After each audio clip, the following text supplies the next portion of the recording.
அனைவருக்கும் வணக்கம். இந்த நாள் ஒரு சிறப்பான நாள். காரணம் என்னென்னா, இந்த நாளிலிருந்து ஒரு முடிவு, ஒரு புது தொடக்கம் ஆரம்பமாயிருக்கு.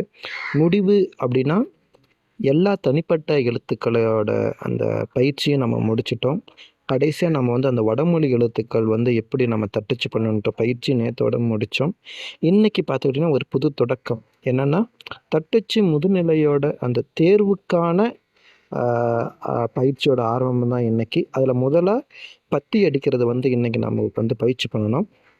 நாம் பார்த்துக்கிட்டிங்கன்னா, இடைவெளியை விடாமல் நாம் அடித்தோம்.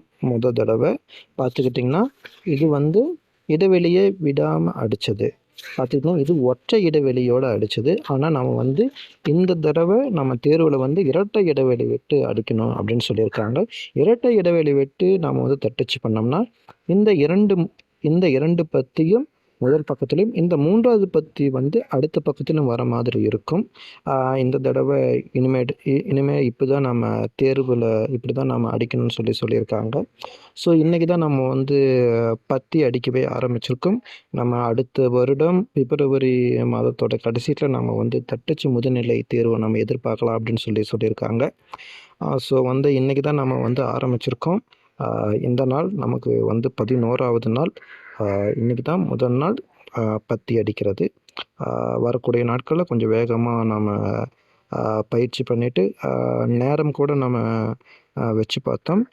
12.30 வினாடிகள் வருது. நமக்கு தேர்வில் 10 நிமிடங்களில் நம்ம இந்த 3 பத்தியும் நாம் தட்டச்சு பண்ணி முடிக்கணும். அது நம்ம தொடர்ந்து பயிற்சி பண்ணுவோம். நன்றி.